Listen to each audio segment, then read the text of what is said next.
Hi, Hърш. I'm wondering if you can respond. You wrote an interesting follow-up today on Substack called Crap on the Wall. Now, it's not your words, actually.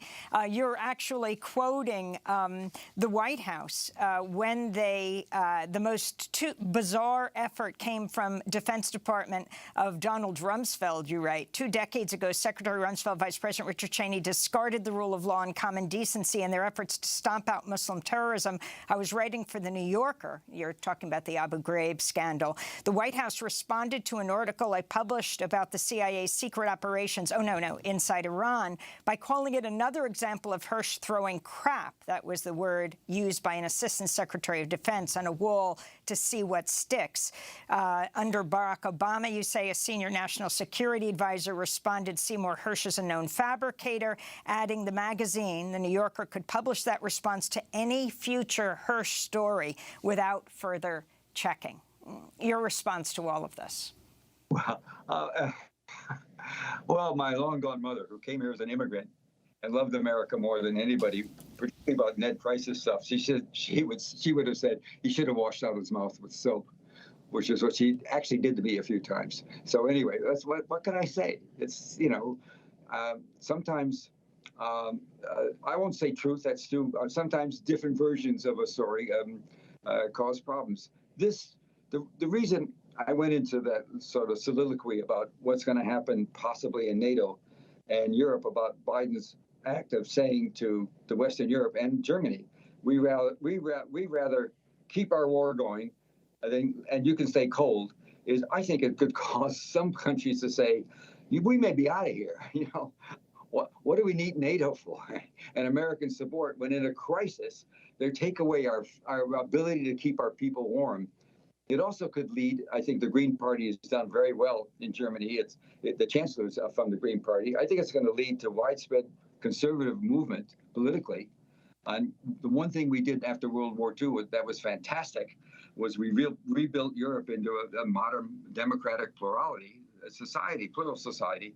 I think it could lead to it won't go as far as it did in Italy. We could lead to some conservative victories and subsequent legislations, because Europe's always had no natural resources. They've always had to rely on others.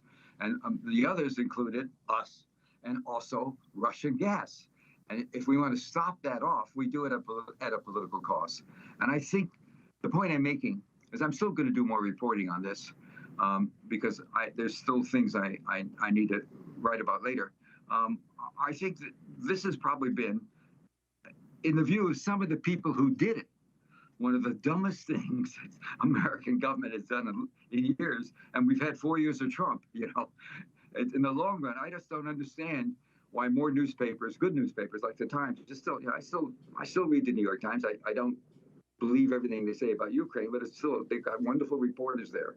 My attitude towards editors is, if we got rid of 90% of the editors in the world, we'd be much better off. But that's always been, since I was a kid reporter, I thought that. So, I don't care what they say. I mean, if I did, I would weep, because some of the stuff is so dumb. It's just so dumb. And the Biden administration putting Ned Price, he's paid to work. I don't fault him. He actually knows intelligence. He had a career in intelligence, and from all I know, he's a perfectly decent. I know people that know him personally, and he's a fine guy. He's just being told what to say, and he says it. Let me just say this: you got to go back to the Secretary of State Tony Blinken after the bombing in September. He made a speech in which it was a press conference in which he made a gratuitous statement. He said, one good thing is that no more will Russia be able to weaponize gas. And the notion of Russia weaponizing gas with Western Europe to get fame and to diminish our power over, or our authority, or our economic ability, control over Western Europe has been a theme of this country for 2 decades. It's not a new theme. Oil scares the hell. Russian oil and gas always scared the hell out of Washington. Now your question is still. Yeah, lastly, the Norwegian government has claimed that one of the ships that you mentioned in your article that was involved in the planning of this or preparation of this was was not present at the time of these exercises. What do you make of Norway's denial? You know, let me tell you something about Nicaragua you don't know. One of the things that happened in Nicaragua, the CIA guys operating there would thrill and get excited.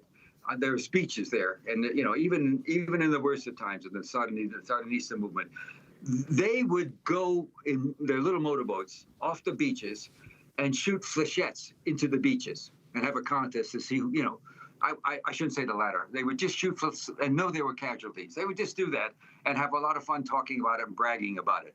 I mean, that's the kind of stuff you get into when you have a covert operation. And so the Norwegian government that's just completely, I'm sorry. I dropped something here.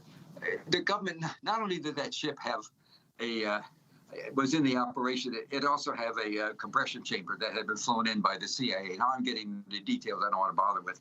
The CIA flew in a compression chamber that's put on the ship because it's just a submarine hunter. And the divers at 260 feet, that's the level. The Norwegians found the lowest level, the shallowest part of the Baltic Sea, which is off an island called, it's between Sweden and Denmark. And they practiced there. They had to. And for the divers, it was 260 feet deep where the landlines were. And the pipelines are steel covered, but they're also covered by concrete shields. So it's a serious job to blow them up. And at 260, without a compression chamber, they'd have to go up every 90 feet. They're breathing, it's amazing to me, they're breathing oxygen, nitrogen, and helium. That's pretty amazing to me. And they'd have to go up, now they could just pop up to the surface. So it was called the Alta. The ship was there. I mean, that's just such a stupid lie. But it's a submarine hunter. They didn't have to stay there. They could just go and the guys could jump off. And there was no long recovery. At a certain time, they would come up, and the time was fixed. You don't drop explosives like that and then let them go off in 5 minutes. You give a lot of time. You have a timer on it so that the divers could get up to the top, and they come up and they make a pickup. It can happen much more quickly than you think because it's not in the description of the ship, but on that ship there was a decompression chamber. It had been flown in and planted there, by the CIA. This was actually a brilliant operation, if you want to know it from the point of view of a classic operation, because they got away with it. And at that point, the purpose was always, let me go back to this, the purpose for doing it is to make the threat credible. But then you have the president and the undersecretary of state within a weeks or two of getting a word that it's credible, we can do it. Start blabbing about it. Of course, that was disillusioning to the people involved, but so what? I can't talk about it. You know, you can say it's not true, I invented it, but that's just, look, he did it, and he's going to have up to it. I watch my mail. I watch my Gmail, and I'm seeing every day more and more than I want. I'm seeing more messages from around the world, different countries chiming in. I'm seeing that. I'm seeing something that was, and by the way, on Substack, it was, I didn't know about Substack. It's an amazing platform. They had more than 1 million hits on the thing within a day. Well, I mean, what were the messages I got from people who said, thank God, we missed the kind of reporting that you and others have done. We don't see it anymore. I'm not talking about your show, Amy. I guarantee you, not that. Well, Seymour Hърш, we want to thank you so much for being with us. The Pulitzer Prize-winning journalist will link to your new piece on your Substack, How America Took Out the Nord Stream Pipeline.